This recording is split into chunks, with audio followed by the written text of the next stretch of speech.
Bienvenidos a su noticiero de ABA Televisión. Mi nombre es Jaime Sevilla y estas son las noticias. El Papa Francisco envía 3 ventiladores para el COVID-19 al gobierno mexicano. Ayer el presidente López Obrador confirmó que el Papa Francisco envió al gobierno de México 3 ventiladores médicos para la atención de pacientes con COVID-19. A él se lo hizo saber el nuncio apostólico Franco Coppola, quien acudió a Palacio Nacional. El presidente detalló que los ventiladores serán destinados a un hospital en Querétaro. Muchas veces nos hemos preguntado, ¿existe el diablo? ¿Quién es el diablo? Y tantas cosas que podemos nosotros hablar o suponer de él. Hoy el Papa Francisco nos da un concepto bastante pastoral y bastante claro acerca de este personaje. Lo escuchamos. Tu nelle tue catechesi tantissime volte parli di Satana, a me piace tantissimo. Questo è il male, non è la nebbia di Milano, questo è il male, non è una cosa diffusa, è una persona. È anche Satana furbo. Il Signore ci dice quando è cacciato via se ne va, ma poi dopo un certo tempo, quando tu sei distratto, dopo alcuni anni, torna con 7 peggiori di lui e non entra invadente in casa, no, è molto educato Satana. Bussa alla porta, fa suonare, entra educato, con le seduzioni e i compagni e alla fine, e questo non lasciare cadere nel male, essere furbi nel buon senso della parola, essere svelti, avere la capacità di discernere le bugie di Satana. E con questo io vorrei dire una cosa che sono convinto, con Satana non si può dialogare. Come parlava Gesù con Satana? O lo cacciava via, o come ha parlato nel deserto? Con la parola di Dio. Ma non ha fatto dialogo, perché se tu incominci a dialogare con Satana, sei perduto. È più intelligente di noi. E ti rovescia, ti fa girare la testa e sei perduto. No, vattene. E quindi tu, Papa Francesco, mi dici che il male va con la maiuscola, c'ha un nome e un cognome. Sì, sicuro, Anche dentro casa nostra. Dentro. Ma sempre fa finta di essere educato con noi, no? Con noi sacerdoti, vescovi, ma educato. Entra così e poi finisce male se non te ne accorgi. Y ahora les presentamos el nuevo documento del Vaticano para después de la pandemia del COVID-19. La Academia Pontificia para la Vida ha publicado Humana Communitas en la era de la pandemia, consideraciones intempestivas sobre el renacimiento de la vida. Es una interesante reflexión sobre la crisis actual y sobre qué futuro espera a un mundo transformado por el coronavirus. Dice que las causas de la pandemia son la codicia y la explotación del planeta y que es un síntoma del malestar de nuestra tierra y de nuestra incapacidad de ocuparnos de ella. Una crisis que ha revelado tremendas desigualdades. Todos estamos bajo la misma tormenta, pero en la misma barca. Las personas y grupos más débiles o más frágiles son los más violentamente afectados. El Vaticano llama a la cooperación internacional para reformar el sistema de salud y garantizar el acceso universal a las mejores oportunidades de prevención, diagnóstico y tratamiento. La investigación científica no puede depender solo del beneficio económico de los países más ricos. Una vez que se descubra la vacuna, no puede ser el privilegio de unos pocos. Tiene que ser ofrecida a todos gratuitamente. El documento también destaca que son necesarios los esfuerzos de cada persona para mitigar las consecuencias de la crisis. Para poder afrontar esta pandemia con una perspectiva global, es necesario que cambien todas las conciencias, ayudarnos unos a otros. Además de publicar este documento, el Vaticano está llamando a un alto el fuego global que permita hacer llegar ayudas médicas a las poblaciones vulnerables que se enfrentan tanto a la guerra como a la pandemia. Y ahora quiero invitarles a que desde la comodidad de su hogar, su oficina o donde quiera que nos sintonice, que compartan conmigo una breve reflexión del Evangelio del día. En el Evangelio de hoy tomado de San Mateo tenemos este diálogo de Jesús y sus discípulos. Jesús les enseña en parábola a la gente las verdades del reino. Y los discípulos le dicen, ¿por qué solamente les enseñas a ellos en parábolas? Y les dice Jesús, porque a ustedes se les ha dado la gracia de poder ver y entender las realidades del reino de Dios. Pero muchos quieren ver pero no pueden. Oír, pero no pueden escuchar. De esta forma, el Señor nos está diciendo a nosotros de que cuando somos llamados por Él y comenzamos a entender su palabra, comenzamos a entender su llamado, debemos nosotros de aprovecharlo y meditarlo y profundizar en ese llamado porque es una gracia especial de Dios. Hay muchos que quizás estarán en la iglesia todo el tiempo, entre comillas, sirviéndole al Señor, pero en realidad todavía no han entendido la grandeza, la riqueza de lo que significa ser un verdadero discípulo de Cristo. Aquel que ha logrado entender al Maestro, no solamente su palabra, sino también su testimonio de vida.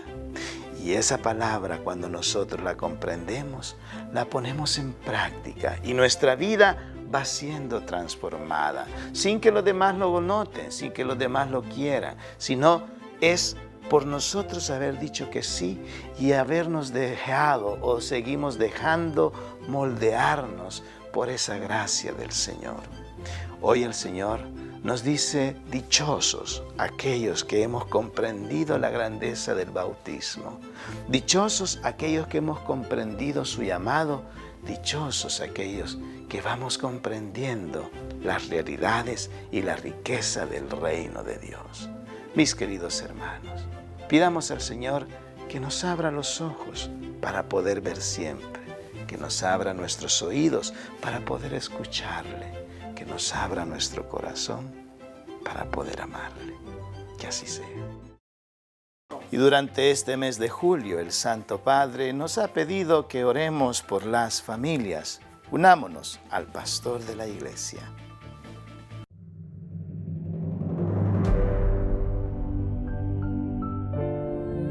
La familia tiene que ser protegida. Son muchos los peligros a los que están enfrentados. El ritmo de vida, el estrés. A veces los padres se olvidan de jugar con sus hijos. La Iglesia tiene que animar y estar al lado de la familia, ayudándolas a descubrir caminos que le permitan superar todas las dificultades. Recemos para que las familias en el mundo de hoy sean acompañadas con amor, respeto y consejo, y de modo especial sean protegidas por los estados.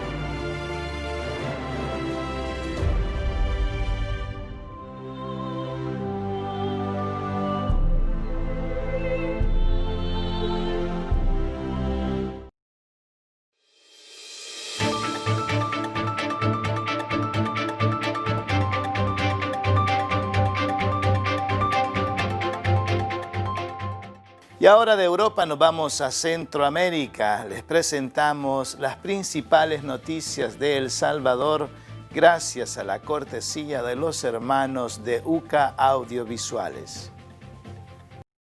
Las bases de Arena han expresado su postura en contra de la candidatura para la reelección del alcalde capitalino Ernesto Mason. Recientemente el edil ha formulado denuncias en contra de su partido por acciones que considera van en contra de su carrera política. El Estado salvadoreño firmó un convenio con un grupo empresarial de Israel para adjudicar la administración de la Lotería Nacional de Beneficencia. Algunos diputados no quisieron dar declaraciones al respecto, justificando desconocer si es real el convenio.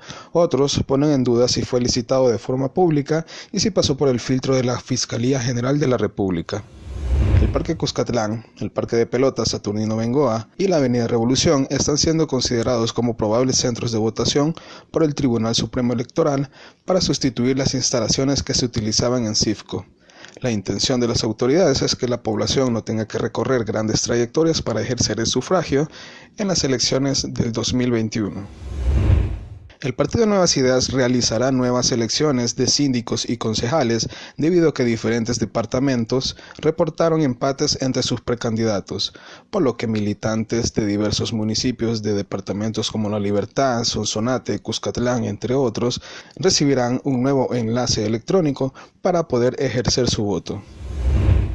12 bombas de mochila motorizada y un agrodrón fueron utilizados por el Ministerio de Agricultura y la Fuerza Armada para desarrollar una jornada de fumigación en las áreas con presencias de langostas voladoras en la zona agrícola de San Miguel a lo largo de 20 manzanas de cultivo. El Ministerio de Salud continúa trabajando en el informe requerido por la Sala de lo Constitucional, solicitado por la medida cautelar de un proceso de amparo procedente del 18 de mayo. En este se solicita un listado del personal de salud contagiados por COVID-19. El ministro de Salud, Francisco Alaví, detalló que están haciendo los esfuerzos necesarios para presentar el informe, pero advirtió que hay sectores bastante interesados en manipular esa información. Y el coronavirus tiene en jaque a todo el mundo. Ha causado grandes estragos, grandes pérdidas financieras, pero sobre todo muchas pérdidas humanas. Los amigos de La Voz de América nos han preparado este hermoso reportaje. El coronavirus alrededor del mundo sigue impactando la vida de las personas, también en lugares donde el brote parecía haber sido contenido, como Australia y Hong Kong. Allí se registraron nuevas cifras récord de contagiados, mostrando, según expertos, la posibilidad de que el patógeno pueda volver también a áreas donde no se reportaban nuevos contagios. Ese es el escenario en España, donde se señala un nuevo foco después de meses de tranquilidad. Entre tanto, con 15 millones de casos alcanzados a nivel global, América Latina sigue siendo la región más afectada después de Estados Unidos. Allí varios países aún laboran para limitar la pandemia. Desde México hasta Chile, a pesar de señales positivas de una reducción de los contagios, el número total de casos en la región sobrepasa 3,5 millones, mientras el saldo de fallecidos supera 161,000. En Brasil, el país más afectado de América Latina, los contagios están por encima de 2,100,000 y su presidente, Jair Bolsonaro, después de una tercera prueba, sigue siendo positivo al coronavirus. A nivel mundial, la pandemia todavía se está acelerando. Tomó más de 3 meses para que se informara el primer millón de casos. El último millón de casos se informó en solo 8 días. Por su parte, el enviado del OMS para el COVID recordó que una vacuna no llegará rápidamente y que la gente tendrá que acostumbrarse a vivir esta nueva realidad. Realidad que ve a Rusia, Sudáfrica e India ser otros focos de la pandemia en un estudio que reveló que en Nueva Delhi, la capital india, más del 20% de la millonaria población podría ya haber tenido COVID-19. Jacopo Luzzi, Voz de América. Y ahora nos vamos hasta Sudamérica, específicamente a Lima, Perú, donde el padre Manuel Rodríguez Rodríguez, misionero claretiano de nuestra cadena hermana JN19 Televisión, nos ha preparado el siguiente reportaje sobre las principales noticias que pasan en ese país. Reporta para la cadena de televisión ABA y JN19 del Perú, el padre Manuel Rodríguez Rodríguez, misionero claretiano, desde Lima. Ayer hubo rueda de prensa por parte del presidente y sus ministros, hubo también consejo de ministros y muchas cosas han salido al aire que eran necesarias. Por una parte, fue una rueda de prensa no tan triunfalista como otras veces. Reconocieron los errores, reconocieron la incapacidad de vencer esta pandemia en tantos lugares del Perú. Creo que merece la pena que hayan sido realistas. Incluso pues se llegó a decir la nueva ministra de Salud, Pilar Massetti, cómo ha habido un desfase en la información sobre los fallecidos. Se hablaba de 13,000 y pico fallecidos y resulta que hay 4,000 más. Es decir, tenemos como 17.455 fallecidos por esta pandemia, que son cifras más realistas. También el presidente pidió disculpas porque, estando el otro día en Arequipa, en la gran ciudad del sur, la ciudad blanca, fue a visitar un hospital. Allí fue rechazado por el abandono en que se encontraban y huyó en una camioneta. Y detrás de la camioneta una mujer fue corriendo, gritando para que visitase las carpas donde estaban muchos enfermos, entre ellos su esposo, que lamentablemente luego falleció. Gente que está a la puerta del hospital muy enferma.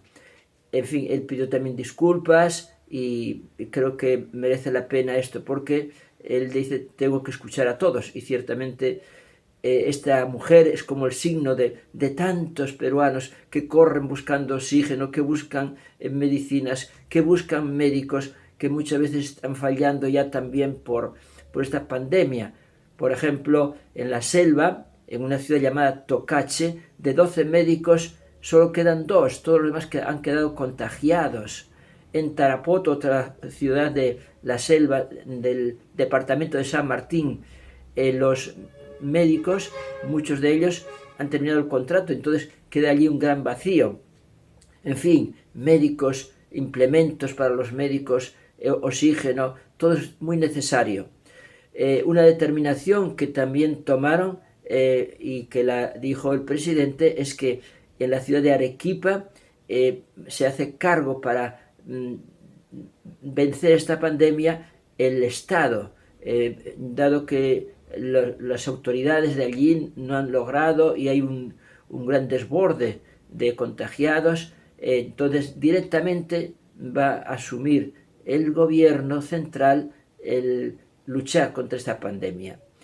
Y también varios ministros han sido asignados a distintas regiones para que estén allí, para que vean allí los problemas y busquen las soluciones.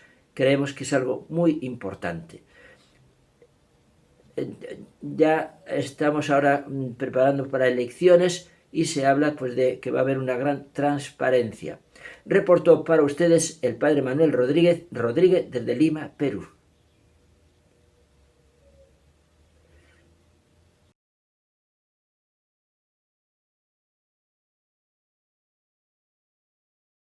Pequeños hablando sobre la salud en tiempos del coronavirus. Hoy vamos a hablar sobre las mascarillas.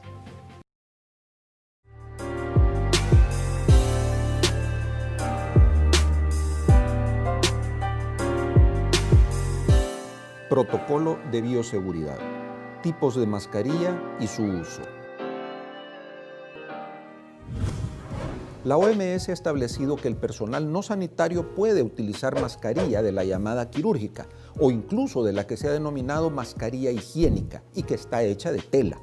La mascarilla de tela tiene sus especificaciones. Debe ser fabricada con 3 capas de tela. La que esté en contacto con la boca y nariz puede ser de algodón. La capa intermedia puede ser también de algodón o de poliéster. Y la capa externa tiene que ser de poliéster o polipropileno.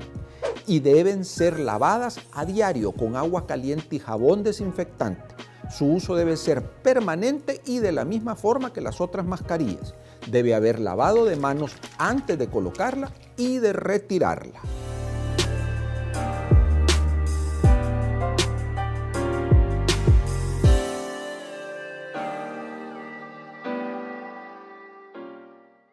Hoy el santoral de la iglesia celebra la fiesta de Santa Brígida. Conozcamos un poco más sobre su historia. Cansada de que su primo el rey Magnus II de Suecia y su esposa Blanca de Namur, de la que por petición expresa del soberano era la principal dama de honor, no escucharan sus consejos y reproches sobre la vida disipada que imperaba en la corte, Brígida decidió abandonar el palacio y emprendió con su esposo Ulf Gudmarsson una peregrinación a Santiago de Compostela que duró 2 años, y cuando regresaban su marido enfermó gravemente en la ciudad de Arras. Luego de examinarlo y agotar todos los recursos, fue desahuciado por los médicos. Entonces la abnegada esposa se encerró a orar, a ayunar, a hacer penitencia y al cabo de 3 días se le apareció San Dionisio, quien le aseguró que su cónyuge viviría, y en efecto al otro día se levantó tan sano como antes de emprender la romería.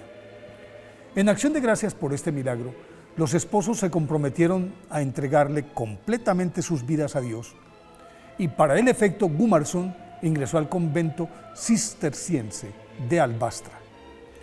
Brígida Birgersdotter, nacida en Suecia en 1303, pertenecía a una aristocrática familia cuyo padre era gobernador de la provincia de Uppland y que a pesar de estar emparentada con la realeza observaba una profunda piedad cristiana que la pequeña asimiló con entusiasmo y mucho más luego del fallecimiento de su madre cuando ella contaba 10 años, tras lo cual fue puesta al cuidado de una tía suya que reforzó esos valores, aunque para entonces ya era sabido que a la niña frecuentemente se le aparecían la Santísima Virgen y Jesús crucificado, visiones que fortalecían su vocación religiosa. Pero su padre no dudó en entregarla en matrimonio a Ulf Gunnarsson, gobernador de la región de Narke, con quien tuvo 8 hijos en 28 años de matrimonio perfecto, pues su marido también era un cristiano ejemplar. Tras la muerte de su esposo acaecida en 1344, Brígida por fin pudo realizar su sueño de convertirse en religiosa. Para el efecto fundó un monasterio en Vadstena, en el que congregó a 60 monjas, 13 sacerdotes que simbólicamente representaban a los 12 apóstoles más San Pablo, que es el otro apóstol, 4 diáconos y 8 hermanos legos, que aunque vivían todos en el mismo edificio, estaban absolutamente separados y ni siquiera en los oficios religiosos se veían las caras. Lo que en principio generó mucha resistencia en la jerarquía de la Iglesia y por eso tuvo que esperar 20 años para que su orden fuera aprobada. Para conseguir este objetivo se trasladó a Roma en 1349 a esperar al Papa, que en esa época vivía en Aviñón, pero en una aparición nuestro Señor Jesucristo le dijo que aguardara su retorno, hecho que se produjo en 1368 y por fin Urbano V la aprobó, la orden, con restricciones, y 4 meses después el Papa murió. Durante su estancia en Roma se dedicó con su hija Santa Catalina de Suecia a atender a los pobres, a curar a los enfermos, a pedir limosna para auxiliar a los menesterosos y a vaticinar lo que habría de ocurrir a los reyes y países europeos, lo cual siempre acontecía, pero no le creían cuando lo anunciaba. En 1371 emprendió con su hija y su séquito permanente una peregrinación a Tierra Santa y en el camino les profetizaba a las autoridades llamándolas al arrepentimiento y a la caridad cristiana para con sus pueblos oprimidos y abandonados. A su regreso empezó a debilitarse y su salud fue empeorando, pero continuó con su labor evangélica hasta el momento de su muerte, acaecida en Roma el 23 de julio de 1373. Fue canonizada por el Papa Bonifacio IX en 1391. 5 años más tarde fue proclamada Santa Patrona de Suecia y Juan Pablo II la declaró Santa Copatrona de Europa en 1999.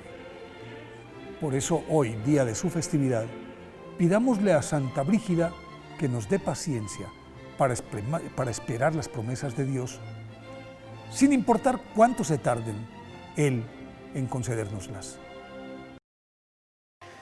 Y en el primer segmento el Papa nos invitaba a que durante este mes de julio oráramos por las familias. Hoy en este final del noticiero, hace 4 años, el Papa nos invitaba a orar por las familias que están en dificultades, que son muchas.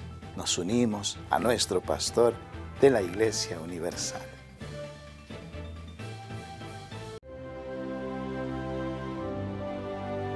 La familia es uno de los bienes más preciosos de la humanidad, pero ¿acaso no es el más vulnerable?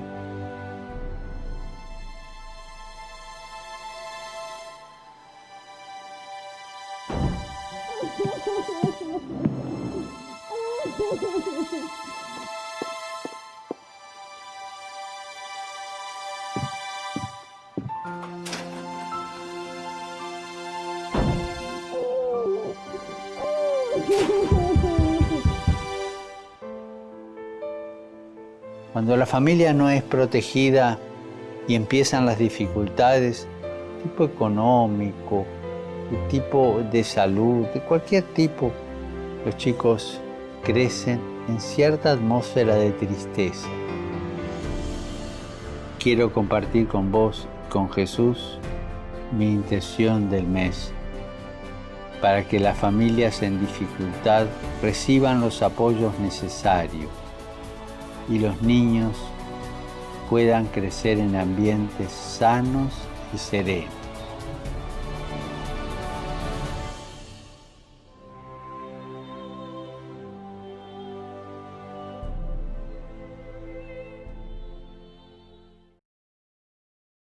Y así llegamos al final de una edición más de su noticiero de ABA Televisión. Gracias por seguir en nuestra sintonía. Recuerde que nos puede ver las 24 horas del día en el www.abatvn.com, así como también en nuestras plataformas digitales Roku TV y Amazon Fire. Y por supuesto en el canal 75 de Guatemala por Multivisión. También nos puede sintonizar en nuestras cadenas hermanas y en nuestras redes sociales. Muchas gracias. Siga en sintonía de nuestra programación de ABA Televisión y que Dios los bendiga a cada uno de ustedes.